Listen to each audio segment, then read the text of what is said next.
Welcome back to our channel. आज के इस वीडियो से हम शुरू करने जा रहे हैं आपका 9th और आपका क्लास 10th का एनसीईआरटी एग्जाम्पलर।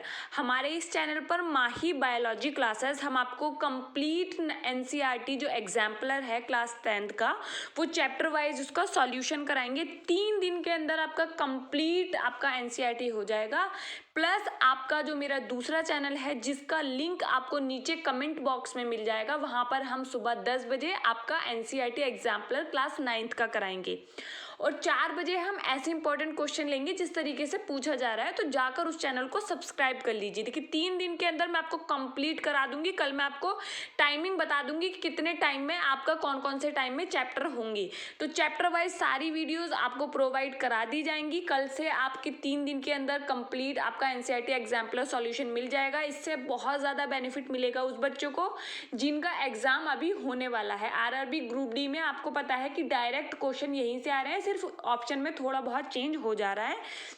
तो एनसीईआरटी एग्जाम्पलर को सॉल्व जरूर करना है, सबने अच्छे से सॉल्व करके जाना है। देखिए आपने प्रिपरेशन बहुत लंबे समय से की है, अब लास्ट टाइम पे बस आपको कुछ ऐसा इंपॉर्टेंट चीज़ चाहिए होती है जो आपके क्वेश्चंस को एकदम से कवर कर ले। उन 25 क्वेश्चन में से आपने 23 एग्जैक्ट आपको पता होने चाहिए कि इनका आंसर क्या है। आपको आंसर की का वेट नहीं करना है, इस तरीके से आपने एग्जाम में बैठना है। सबने अच्छी प्रिपरेशन की होगी तो सभी को ऑल द बेस्ट। इस सीरीज को ज़्यादा से ज़्यादा आपने शेयर करना है, चैनल को सब्सक्राइब करना है और वीडियो को लाइक करना है। आपको चैनल ने व्हाट्सएप नंबर भी प्रोवाइड करा रखा है, तो कोई भी डाउट हो तो आप व्हाट्सएप पर पूछ सकते हैं, प्लस आप व्हाट्सएप ग्रुप में भी जुड़ सकते हैं। तो देखिए फर्स्ट चैप्टर है आपका क्लास 10th का जो कि है रासायनिक अभिक्रियाएं एवं समीकरण। तो देखिए यहाँ पर आपके जो ऑब्जेक्टिव क्वेश्चन दिए गए हैं हम उनको सॉल्व करेंगे। फर्स्ट क्वेश्चन देखेंगे आपका, निम्नलिखित में से कौन सा एक भौतिक परिवर्तन नहीं है। देखिए भौतिक परिवर्तन नहीं है बताना है, आपने ध्यान रखना है परिवर्तन, भौतिक परिवर्तन और रासायनिक परिवर्तन में भौतिक परिवर्तन को अगर आपने पहचानना हो तो वो परिवर्तन अगर जिसमें हम चेंज करते हैं तो फिर से वो वापस अपनी अवस्था में आ जाए। जैसे अगर बर्फ को पानी बना देंगे तो पानी से फिर से आप बर्फ बना सकते हैं, तो ये क्या है भौतिक परिवर्तन में आ गया। लेकिन रासायनिक परिवर्तन अगर देखें तो अच्छा आप मुझे बताइए, जब दूध फटता है, दूध से हम दही बनाते हैं, तो क्या आप दही से वापस दूध बना सकते हैं? तो ये किस प्रकार का परिवर्तन हुआ? रासायनिक परिवर्तन वो होते हैं जिनको उनकी फिर से वास्तविक अवस्था में वापस नहीं लाया जा सकता। यहाँ पर सीधे ऑप्शन देखेंगे, ऑप्शन 4 आप देखेंगे, द्रवित पेट्रोलियम गैस का दहन। जब आपका द्रवित पेट्रोलियम गैस जो होती है उसका जब कंबशन होता है तो इसमें क्या होता है, अलग अलग प्रकार की गैसेस निकलती है प्लस ऊष्मा बाहर निकलती है। तो उस ऊष्मा से आप वापस फिर से एलपीजी गैस को नहीं बना सकते। तो ये आपका क्या है, एक रासायनिक परिवर्तन है। ऑप्शन डी की तरफ जाएंगे तो ये क्या है, करेक्ट आंसर है।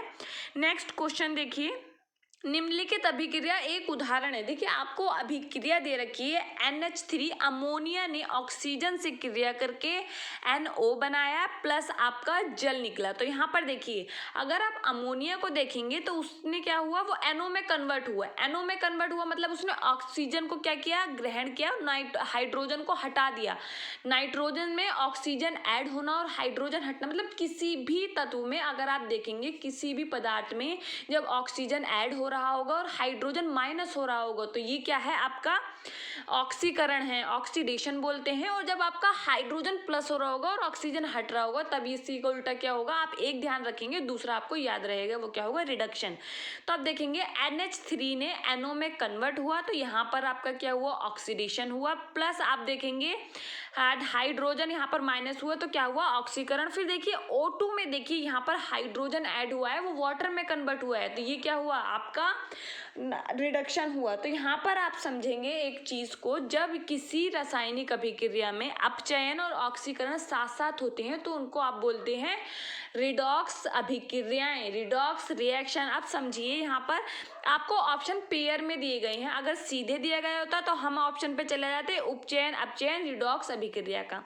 फर्स्ट ऑप्शन को आप देखेंगे प्रतिस्थापन अभिक्रिया। तो देखिए यहाँ पर जो नाइट्रोजन से हाइड्रोजन ने ऑक्सीजन ऐड हुआ और हाइड्रोजन हटा, तो ऑक्सीजन ने क्या किया, हाइड्रोजन को अलग कर दिया, रिप्लेस कर दिया, प्रतिस्थापित कर दिया। तो ये प्रतिस्थापित अभिक्रिया भी है। तो आपका ऑप्शन फर्स्ट और थर्ड यहाँ पर करेक्ट है और ऑप्शन के अकॉर्डिंग जाएंगे तो ऑप्शन सी यहाँ पर करेक्ट है। नेक्स्ट क्वेश्चन, दी हुई अभिक्रिया के लिए निम्नलिखित में से कौन सा कथन सत्य है। अब देखो यहाँ पर आ जाओ, आपको एक अभिक्रिया दी गई है, आयरन का जल के साथ आपका क्रिया हुई, तो फिर क्या बना आपका, यहाँ पर Fe3O4 मतलब फेरस सल्फेट बना। फिर देखिए आप देखेंगे आपका फेरिक बना। यहाँ पर देखिए आपका फिर हाइड्रोजन गैस निकला। यहाँ पर आप देखेंगे यहाँ पर जल नहीं है, क्या है, गैस, वाष्प के रूप में। तो यहाँ पर देखिए ये जो आपका करेक्ट आंसर है, यहाँ पर आप जाएंगे तो ऑप्शन थर्ड में देखिए Fe से क्या हुआ, Fe से वो कन्वर्ट हुआ है Fe3O4, ऑक्सीकरण हो रहा है क्योंकि ऑक्सीजन क्या है, जुड़ रहा है। जबकि आप H2O को देखिए, वो H2 में कन्वर्ट होता है, ऑक्सीजन माइनस हो रहा है। तो ये क्या है, यहाँ पर आपका अभिक्रिया होगा कि ये है एक आयरन धातु ऑक्सीकृत हो रही है। ऑप्शन फर्स्ट करेक्ट है। जल अपचयित हो रहा है, जल क्या है, अपचयित हो रहा है, जबकि ये क्या है आपका करेक्ट आंसर है। जल भी क्या है, अपचयित हो रहा है। फिर देखिए जल अपचायक के रूप में कार्य कर रहा है, जल अपचायक के रूप में कार्य नहीं करेगा क्योंकि जल का क्या है, ऑक्सीकरण हो रहा है, जल का क्या है, ऑक्सीकरण हो रहा है। तो यहाँ पर आपका जल ऑक्सीकारक के रूप में कार्य कर रहा है क्योंकि जल का क्या है, अपचयित हो रहा है जल, तो वो ऑक्सीकारक के रूप में कार्य करेगा। तो यहाँ पर फर्स्ट, सेकंड और फोर्थ यहाँ पर करेक्ट होंगे, तो ऑप्शन सी यहाँ पर आपका करेक्ट है।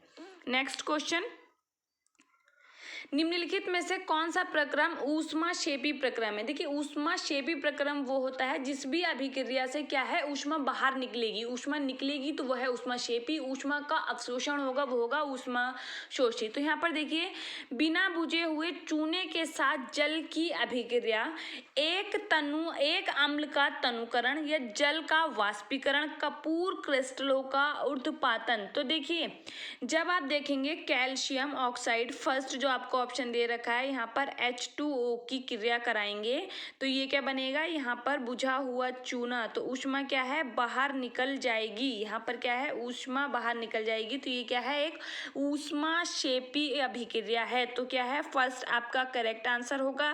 फिर देखेंगे एक अम्ल का तनुकरण, जब किसी भी अम्ल का तनुकरण होता है मतलब जब आप उसमें वाटर को मिलाते हैं तो क्या है, ऊष्मा बाहर निकलती है। यहाँ पर फर्स्ट और सेकंड आपके करेक्ट आंसर हैं, तो ऑप्शन ए यहाँ पर करेक्ट हो जाएगा। जबकि देखिए थर्ड ऑप्शन देखिए जल का वाष्पीकरण, तो ऊष्मा वहां पर क्या होता है, जल वहां पर अवशोषित करता है तभी तो वो वाष्पीकृत होगा। कपूर क्रिस्टलों का ऊर्ध्वपातन, तो यहाँ पर ऐसा कुछ नहीं है, तो यहाँ पर ऑप्शन ए आपका करेक्ट है।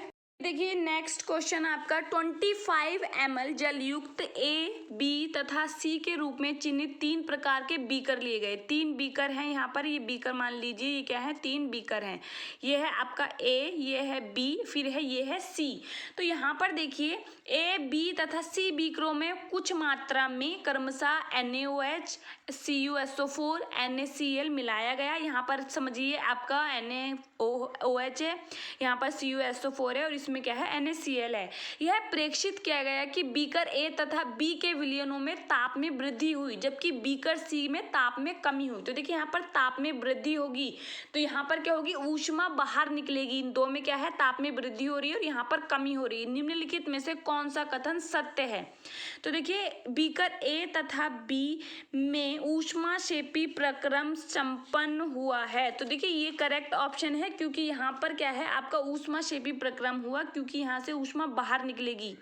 बीकर ए तथा बी में ऊष्माशोषी प्रक्रम संपन्न हुआ जबकि ये यहाँ पर गलत है। तो यहाँ पर जो करेक्ट आंसर होगा वो है ऑप्शन ए, केवल ए, बाकी ऑप्शन आपके इनकरेक्ट हैं।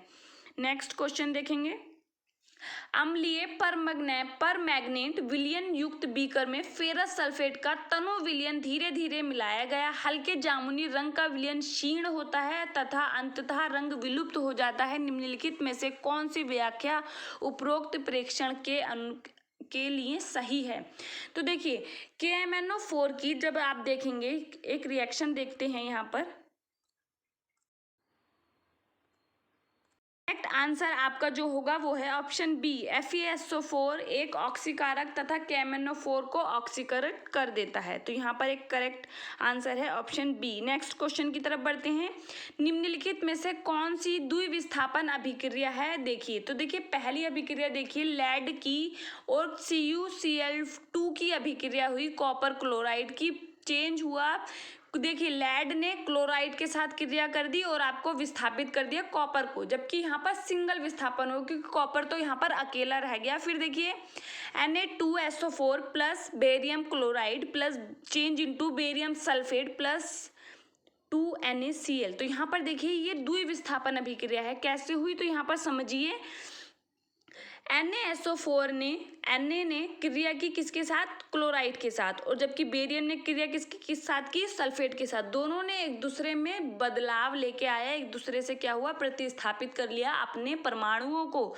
तो यहाँ पर जो आपका करेक्ट आंसर होगा वो होगा आपका, देखिए बाकी देखिए तीसरी क्या है, संयोजन अभिक्रिया है। संयोजन अभिक्रिया क्या है, जब A plus B change into हो जाए, AB आपस में मिलकर एक पदार्थ बना लें, वो क्या होगी आपकी संयोजन अभिक्रिया होगी। तो यहाँ पर जो आपका करेक्ट आंसर है वो है आपका ऑप्शन बी, केवल सेकंड यहाँ पर सही है। फिर देखेंगे नेक्स्ट क्वेश्चन, सूर्य के प्रकाश की उपस्थिति में सिल्वर क्लोराइड के उद्भासन पर वह स्लेटी कलर का क्यों हो जाता है। तो यहाँ पर क्रिया देखिए, क्रिया आपको दी गई है, क्रिया अगर देखें तो आपका पूछा गया है AgCl2, उसका क्या हुआ, सूर्य के प्रकाश, यहाँ पर क्या है, सूर्य का उसको प्रकाश दिया गया है, उसका उद्भासन हुआ। तो यहाँ पर क्या है, वो कन्वर्ट किस में हो जाएगा, Ag प्लस Cl, दोनों क्या है, अलग अलग हो जाएंगे। और ये Ag क्या है, ये बताया गया है, ये स्लेटी कलर का है। तो यहाँ पर देखिए स्लेटी ग्रे कलर का है। तो यहाँ पर देखिए क्या हुआ, सिल्वर क्लोराइड के अपघटन पर सिल्वर बनने से ये पूछा गया है क्यों हो जाता है, क्योंकि AgCl क्या है, ये तो व्हाइट कलर का है, लेकिन यहाँ पर उसका अपघटन हो गया, अलग अलग हो गए। यहाँ पर Ag और Cl दोनों अलग अलग हो गए, तो उसके अपघटन के कारण। तो यहाँ पर करेक्ट आंसर है आपका option number A। Next question की तरफ बढ़ते हैं, ठोस कैल्शियम ऑक्साइड जल के साथ तीव्रता से अभिक्रिया कर कैल्शियम हाइड्रोक्साइड बनाता है तथा साथ में ऊष्मा उत्पन्न होती है। इस प्रक्रिया को चूने का बुझाना कहते हैं। कैल्शियम हाइड्रोक्साइड जल में घुलकर इसका विलयन बनाता है, जिसे चूने का पानी कहते हैं। निम्नलिखित में से कौन सा कथन चूने के बुझाने तथा इसके विलयन बनने के लिए सत्य है। तो देखिए क्रिया क्या है, ये क्रिया बहुत इंपॉर्टेंट है, कई बार आपके एग्जाम में इससे अलग अलग तरीके से क्वेश्चन पूछा गया है। यह है बुझा हुआ चूना, आपका कैल्शियम ऑक्साइड प्लस जब इसने जल के साथ क्रिया की तो ये कन्वर्ट हुआ कैल्शियम हाइड्रोक्साइड। कैल्शियम हाइड्रोक्साइड क्या है, बुझा हुआ चूना इसको बोला जाता है। और प्लस क्या हुई, ऊष्मा निकलेगी, क्योंकि जब आप अनबुझे चूने में पानी डालेंगे तो बहुत तेजी से, आप देखेंगे कभी ऐसा आपने प्रक्रम किया होगा तो ऐसे बुलबुले से बनते हैं, तो ये क्या है, ऊष्मा बाहर निकल रही है। तो ये क्या हुआ, एक ऊष्मा क्षेपी अभिक्रिया हुई। प्लस आपने ध्यान रखना है, ये जो कैल्शियम हाइड्रोक्साइड है ये क्या है आपका कैल्शियम ऑक्साइड अनबुझा चूना। तो यहाँ पर ऑप्शन देखते हैं, ऑप्शन ए, यह एक ऊष्मा शोषी अभिक्रिया है। ऊष्मा शोषी नहीं होगी, ऊष्मा क्षेपी होगी। तो ऑप्शन सेकंड आपका करेक्ट होगा। परिणामी विलयन का pH 7 से अधिक होगी। तो ये भी करेक्ट है, क्योंकि जो कैल्शियम हाइड्रोक्साइड जो अभी हमने देखा था वो क्या है, क्षारीय प्रकृति का होता है। और क्षार आपको पता है 7 से ऊपर जिसका भी विलयन आपका pH होता है वो क्षारीय होते हैं। तो यहाँ पर सेकंड और थर्ड करेक्ट है, तो यहाँ पर बी ऑप्शन करेक्ट हो जाएगा। Next question, barium chloride ammonium sulphate के साथ अभिक्रिया कर बेरियम सल्फेट तथा अमोनियम क्लोराइड देता है। निम्नलिखित में से कौन अभिक्रिया के प्रकार को सही प्रदर्शित करता है। तो देखिए यहाँ पर क्रिया लिखते हैं, बेरियम क्लोराइड प्लस क्या दे रखा है, अमोनियम आपका सल्फेट, अमोनियम सल्फेट, ये क्या है, अमोनियम सल्फेट NH2 का होल ट्वाइस SO4। तो यहाँ पर फिर चेंज होगा, ये किसमें, आपका barium sulphate plus NH4 plus NH4Cl। तो यहाँ पर अगर आप इस क्रिया को अपने आप से फिर लिखेंगे जो मैंने आपको लिखकर बताई है, तो आप देखेंगे द्विविस्थापन अभिक्रिया है, क्योंकि क्या है, इसमें दोनों में आपस में एक्सचेंज हो रहा है, प्रतिस्थापित कर दे रहे हैं एक दूसरे के परमाणुओं को। तो ये एक द्विविस्थापन अभिक्रिया है। प्लस साथ में जो वो बना था वो क्या है, एक अपक्षेपण अभिक्रिया भी है। तो फर्स्ट और सेकेंड यहाँ पर करेक्ट है। आप देखेंगे सेकंड और आपका फोर्थ करेक्ट है, तो यहाँ पर डी ऑप्शन आपका करेक्ट हो जाएगा। नेक्स्ट क्वेश्चन, जल का विद्युत अपघटन एक अपघटन अभिक्रिया है। जल के विद्युत अपघटन में मुक्त हुई हाइड्रोजन एवं ऑक्सीजन गैस का मोलर अनुपात। तो देखिए जल कैसे बनता है, जल का विद्युत अपघटन करना है, जल का विद्युत अपघटन करना है तो किस में बदल जाएगा, H2 प्लस O2। तो देखिए यहाँ पर क्या है, अगर इस समीकरण को हम यहाँ पर संतुलित करेंगे तो देखिए यहाँ पर 2H2O को, यहाँ पर हाइड्रोजन ऑक्सीजन को 2 करने के लिए यहाँ पर क्या होगा, एक सेकेंड, यहाँ पर थोड़ा सा H2O चेंज इनटू यहाँ पर H2 प्लस जब इसका जल विद्युत अपघटन होगा तो ये ऐसे कन्वर्ट हो जाएगा। तो यहाँ पर आप देखेंगे हाइड्रोजन क्या है, यहाँ पर 2 हैं और ऑक्सीजन 2 है, लेकिन यहाँ पर ऑक्सीजन क्या है, 1 है। तो यहाँ पर उसको 2 करने के लिए यहाँ पर 2 हमने लिख दिया, लेकिन आप देखेंगे वहाँ पर अब हाइड्रोजन क्या हो गए, 4 हो गए। तो यहाँ पर हम देखेंगे यहाँ पर आप 2 कर देंगे। तो इनका अनुपात अगर अब आप देखें 2 और 1, यहाँ पर सीधे अनुपात क्या जाएगा, 2:1। तो यहाँ पर करेक्ट आंसर बी हो जाएगा। नेक्स्ट क्वेश्चन देखते हैं, निम्नलिखित में से कौन सा ऊष्मा शोषी प्रक्रम है। ऊष्मा शोषी प्रक्रम कौन सा होगा जिसमें भी आपका क्या है, आपका ऊष्मा को अवशोषित किया जाएगा, वो ऊष्मा शोषी अभिक्रिया है। सल्फ्यूरिक अम्ल का तनुकरण, मैंने अभी आपको बताया था किसी भी अम्ल का जब तनुकरण करते हैं तो उसमें क्या होता है, ऊष्मा बाहर निकलती है। तो ये तो एक ऊष्मा क्षेपीय अभिक्रिया हो गई। लेकिन शुष्क बर्फ का ऊर्ध्वपातन, देखिए जब बर्फ शुष्क है, ऊर्ध्वपातन क्या है, सीधे ठोस का आपका गैस में परिवर्तित हो जाना। तो इसमें क्या होगा, आपको ऊष्मा देनी पड़ेगी, तो वो ऊष्मा अवशोषित करते ही ऊर्ध्वपातन शो करेगा। फिर देखेंगे जलवाष्प का संघनन, तो यहाँ पर क्या होगा, जलवाष्प आप देखते हैं हमारे एयर में, आप हमारे वातावरण में जलवाष्प है तो उसमें खुद में अपने आप में हीट है। जब उनको उसको वाटर में कन्वर्ट किया जाता है तब क्या किया जाता है, उसको ठंडा किया जाता है, तो उसको हीट देने की जरूरत नहीं है, तो मतलब वो ऊष्मा शोषी नहीं है। फिर देखेंगे जल का वाष्पीकरण, लेकिन जल को जब वाष्पीकरण करा जाता है तब वो ऊष्मा को अवशोषित करके ही वाष्पीकृत होता है। तो यहाँ पर सेकंड और फोर्थ करेक्ट है, इसके अकॉर्डिंग हमारा डी ऑप्शन करेक्ट हो गया। नेक्स्ट क्वेश्चन, जलीय पोटेशियम आयोडाइड तथा जलीय लेड नाइट्रेट के मध्य द्विविस्थापन अभिक्रिया में लेड आयोडाइड का पीला अवशेष बनता है। इस प्रक्रिया को करते समय यदि लेड नाइट्रेट उपलब्ध ना हो तो निम्नलिखित में से किसे लेड नाइट्रेट के स्थान पर प्रयुक्त किया जाता है। तो ध्यान रखना है, ये होगा आपका लेड एसीटेट। अगर मैं थोड़ा फास्ट कर रही हूँ, आपका कोई भी सजेशन हो तो आप प्लीज कमेंट बॉक्स में जरूर बताएंगे, ठीक है। मैं जल्दी आपको समझाने की कोशिश कर रही हूँ बहुत कम टाइम में। तेल के नमूनों को लंबे समय तक ताज़ा बनाए रखने के लिए निम्नलिखित में से कौन सी गैस प्रयुक्त की जाती है। तो ध्यान दीजिए, तो तेल से बनी हुई चीज़ें होती हैं, अगर उनको पैकेट्स वगैरह में पैक करते हैं तो आपको जिन गैसों की ज़रूरत होती है वो है helium and nitrogen.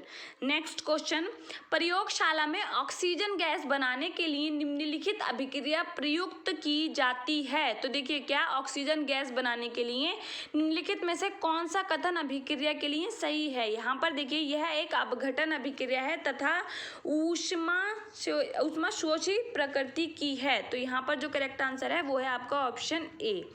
Next question, निम्नलिखित में से कौन से प्रक्रम में रासायनिक अभिक्रियाएं होती हैं। तो यहाँ पर जो आपका करेक्ट आंसर है वो है ऑप्शन सी। बाकी आप देखेंगे तो सारी रासायनिक अभिक्रियाएं नहीं है। फिर देखेंगे निम्नलिखित में से कौन से प्रक्रम में रासायनिक अभिक्रियाएं होती हैं, सेम क्वेश्चन। नेक्स्ट क्वेश्चन है यहाँ पर, निम्नलिखित में से कौन सी रासायनिक अभिक्रिया में अभिक्रिया ताप पर क्रिया कारकों एवं क्रिया फलों की अवस्थाओं को सही संकेत चिन्हों द्वारा प्रदर्शित किया गया है। तो आप अगर अभिक्रिया को देखेंगे तो देखिए यहाँ पर सभी में H2O बन रहा है। H2O क्या है, एक जल है, और जल मतलब यहाँ पर लिक्विड है। तो यहाँ पर देखिए ऑप्शन ए और डी तो ऐसे ही गलत हो जाएंगे क्योंकि वहाँ पर उसको गैस में दिया गया है। फिर देखिए ये बनता कैसे है, हाइड्रोजन और ऑक्सीजन के संयोजन से, और वो दोनों क्या है, गैसें हैं। तो यहाँ पर जो करेक्ट आंसर होगा वो है ऑप्शन सी। नेक्स्ट क्वेश्चन, निम्नलिखित में से कौन सी संयोजन अभिक्रियाएं हैं। तो देखिए संयोजन अभिक्रियाएं कौन सी होती हैं, जिनमें 2 या 2 से अधिक पदार्थ मिलकर संयोग करके एक पदार्थ का निर्माण करते हैं। तो यहाँ पर देखिए ऑप्शन सेकंड, और अगर आप देखेंगे ऑप्शन सेकंड और थर्ड में अगर आप देखेंगे तो यही हो रहा है, मैग्नीशियम ऑक्साइड प्लस जल के साथ मिलके मैग्नीशियम हाइड्रोक्साइड बनाता है, प्लस फिर आप देखेंगे नेक्स्ट थर्ड में एल्यूमिनियम ऑक्सीजन के साथ मिलके एल्यूमिनियम ऑक्साइड बनाता है। तो यहाँ पर जो आपका करेक्ट आंसर होगा वो है ऑप्शन डी।